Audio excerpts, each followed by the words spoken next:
Now this set of 5 questions in profit and loss seems to be slightly easier. I think you should be quick at solving these, right? Let's take a look at question number 136. A firm is thinking of buying printer for its office use for the next 1 year. The criterion for choosing it is based on least per page printing cost. Fine. It can choose between an inkjet printer, which costs rupees 5,000, and a laser printer, which costs rupees 8,000. Laser printer is costing more. Why would I go for that? The per page printing cost for an inkjet is 180, right? Whereas for the laser printer is less. It's only 1 rupee 50 paise, right? So while the initial cost is high, the per page printing is lower for laser printer. The firm should purchase the laser printer if the minimum number of pages to be printed in the year exceeds what? That means at some number of pages printed, both the costs are going to be the same, right? So once it goes past a certain amount, the number of pages, then laser printer becomes better, right? Laser printer becomes better. Why? When is it going to be equal, the cost? So what is the cost for, let's say, n number of pages are being printed, right? So the cost in the case of inkjet is 5,000 rupees of fixed cost, right? Fixed cost plus variable cost. What's the variable cost for an inkjet? 1.8 into n number of pages which are printed. Likewise, it's going to be equal, right? When is it equal? Let's look at it. For laser printer, it's going to be 8,000 rupees fixed cost plus 1.5 n. What is the n value where the total costs are the same for both, right? So let's find that out. Bring the n here, it's 0.3 n equals, take the 5,000 there, it's 3,000. You can multiply both sides with 10, you get 30,000 and you get 3 here, 0.3 into 10. So n equals 30,000 by 3, which comes to 10,000. If 10,000 pages are printed, both costs are same. If it goes past 10,000, so many pages are being printed, laser printer becomes better. So 10,000 is the number of pages where both are same. When it crosses it, laser printer, which is the more expensive printer, but per page printing cost is lower. So at higher number of pages, beyond 10,000, it becomes better. So therefore 10,000 is the critical number. Yep. You can also do it with, like, so and so cost divided, by the number of pages. Average price are, like, is going to be exceeding the other and all of that. Don't get into that right now. It doesn't really matter. In case you're wondering what will be the inequality in that case, it's going to be 8,000 plus 1.5 n, right? So divided by number of pages, right? Per page printing cost is going to be what? Is going to be lower than 5,000 plus 1.8 n divided by n, right? So you do that, these are going to get cancelled. You're going to get 3,000 over here, and you're going to get 0.3 n over there. N is going to be exceeding 10,000 once again. That's what it is. The per page printing cost for inkjet is going to be more than laser, right? When that is the case, you go for the laser printer, right? So you don't need to do this. If you logically understand this, you should get it pretty quickly. Next up, in a local shop, as part of promotional measures, the shop owner sells 3 different varieties of soap, one at a loss of 13%, another at a profit of 23%, third one at a loss of 26%. Assuming that the shop owner sells all 3 varieties at the same price, then the approximate percentage by which average cost price is lower or higher than the selling price, right? The average selling price, it's understood. And you have 3 items, so you can just look at total cost price is higher or lower than the total selling price by how much. Average or total doesn't make a difference because both sides you have 3 items only. So now, what is given over here? What is the same for all 3 of them? They're all being sold at the same price. This question becomes a little tough without the calculator, right? And here in this paper, you didn't have the calculator. So let the SPs be what? 100, 100 and 100, right? What are the CPs over here going to be? 100 divided by what? In the first soap, right? Soap 1 over there, it's a loss of 13%. So CP into 1 plus profit percent equals SP. CP into 1 minus loss percent, right? Be very clear with this, equals SP. Now SP is given as 100.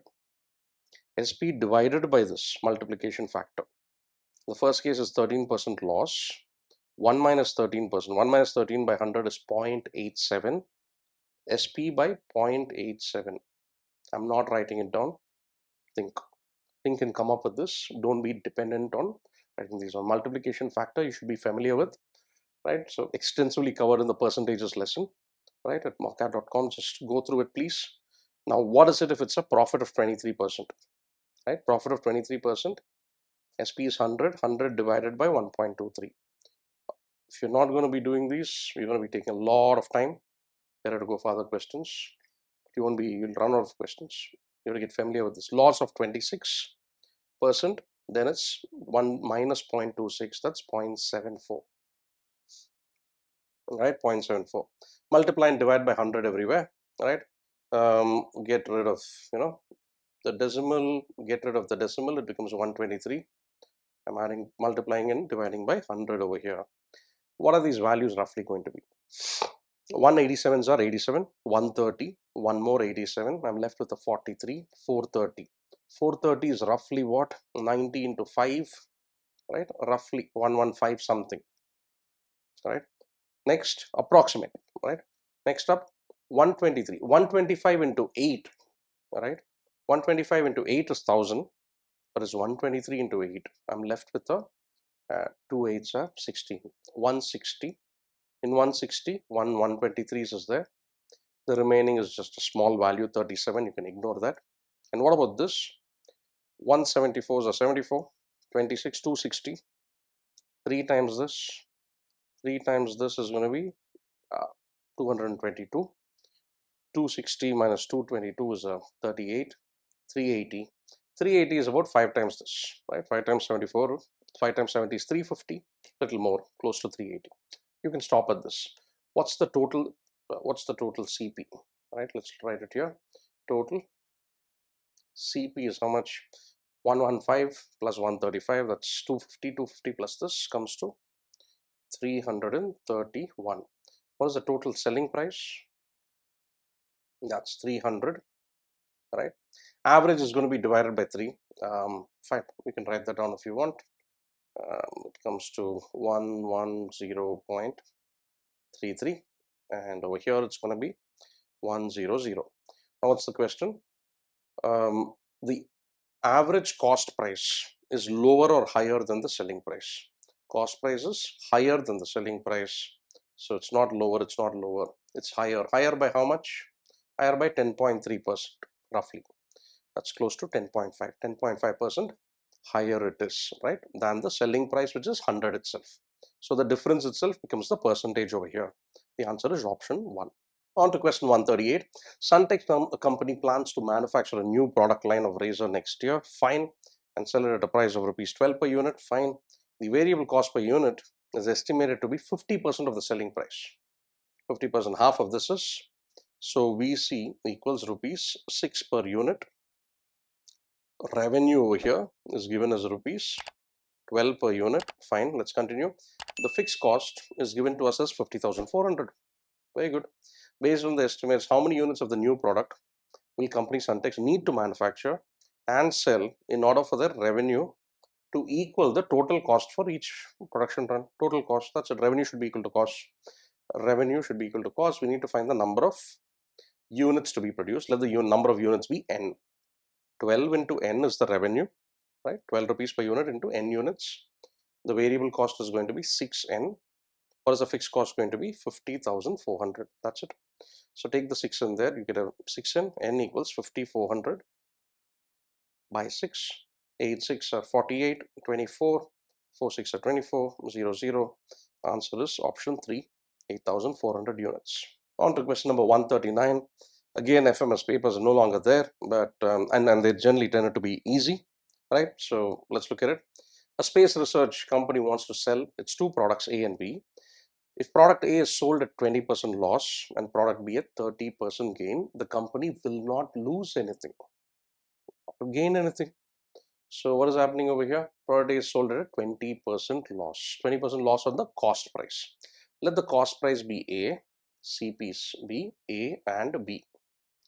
20% loss on the cost price of A minus 0.2 A. Then there is a 30% gain on B plus 0.3 B, right? Should know 30% is 0.3, 0.3 of the cost price. I'm not writing those down.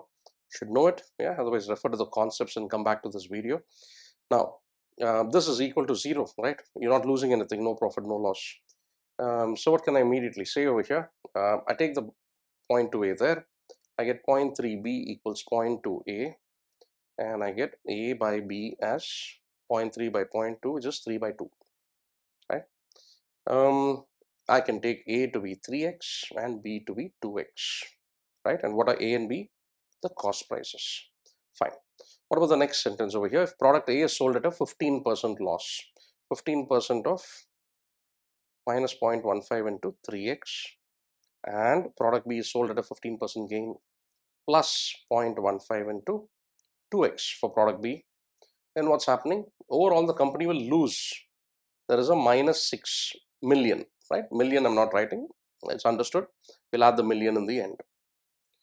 So what happens if you simplify this? Minus 0.15 into 3 plus 0.15 into 2. You take the 0.15 common. Minus 3 plus 2 is minus 0.15x. Knock it off. Multiply with 100 on both sides. You get 600 here. You get 15 here. Bring it down. And you get 4040. What is the cost of product B? What was product B? 2x. If x is going to be 40, 2x is going to be 80 million. Option 4 is the answer here. A jobber buys an article at rupees 24 less 12%. He then wishes to sell the articles at a gain of 33% of his cost after allowing a 20% discount on his marked price. At what price should the article be marked? What's the mark price? Okay, so you're buying it at, what is the CP over here? It is 24 less 12%. If you remove 12%, you're left with 88%. 24 into 0.88 is the cost price. You want to sell the article at a gain of 33%. 33%, 33, 1 by 3, let's say, right? So roughly what is 33, 1 by 3 over here? That's 1/3, right? 1/3, everything is in round numbers here. If you want a gain of 1/3, what is your SP going to be? 24 into 0.88 into 1 plus 1 by 3, right? 1 plus 1 by 3, you should know at this stage is 4 by 3. That's your multiplication factor. 1 plus profit percent or 1 plus profit portion. Now this is your selling price. What is asked over here is what's the marked price? Marked price, right? What's the marked price over here? There's a 20% discount given on the marked price. If the marked price was 100, after subtracting 20, it became what? It became 80. So what is the ratio of marked price to selling price? It's in the ratio of 4:5. If this is 4 parts, mark price is going to be 5 parts. How much extra? 1/4 more. So this is going to be 24 into 0.88 into 4 by 3, whatever this is, into 5 by 4, right? Into 5 by 4. Now some of you are wondering what exactly is happening over here. Told you, avoid using variables, write it in relative terms, right? On 100 rupee, discount of 20 rupees is given and 80 rupees becomes the selling price.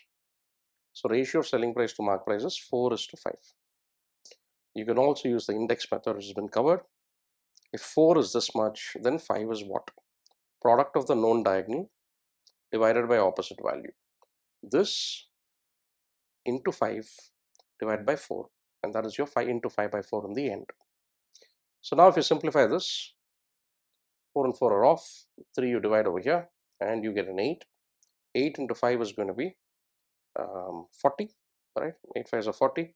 What is 40 into 0.88, right? This is 40 into 0.88 or 4 into 8.8. 4 8s are 32.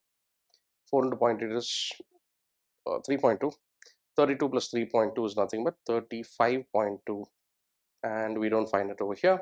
So the answer is option 4, none of these. Guys, if you like this video, do hit the like button and do subscribe to this channel in case you haven't already, and do visit mockat.com and get access to a lot of free resources. If you want to reach out to us, you can just call us up and let us know, and we'll look to connect with you as well, right? So you all the best. Continue watching the series.